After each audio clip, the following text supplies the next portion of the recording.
ऐसा नहीं था कि मैंने कोशिश नहीं की। ऐसा नहीं था कि मेरी मोहब्बत में कोई कमी थी।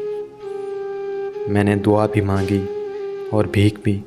मैंने सजदे भी किए और परहेज़ भी। आंसू भी बहाए, हाथ भी जोड़े, दोस्त भी बदले, सोच भी बदली, और सबसे बढ़कर उसकी खातिर ख़ुद को ही बदल डाला। मैंने मिन्नत भी की, गुस्सा भी, जो कर सकता था किया। मैंने उसे वो वादे भी याद दिलाए जो उसने किए थे, मगर जिसको जाना होता है वो जाता है, लफ्ज़ों की लाज कहाँ रखता है। ये मिन्नत, ये समाजत, ये दुआएं, ये भीख सब बेकार जाती है। मैंने तो मोहब्बत भी इतनी खामोशी से की थी कि मेरी खामोशी ने शोर मचा दिया था। आज इस मकाम पर हूँ, न उसकी तलब है ना ही मोहब्बत की। मुझे आज भी याद है वो एक जुमला जो जुदाई की वजह है। आज के दौर में ऐसी मोहब्बत कौन करता है? आज के दौर में ऐसी मोहब्बत कौन करता है?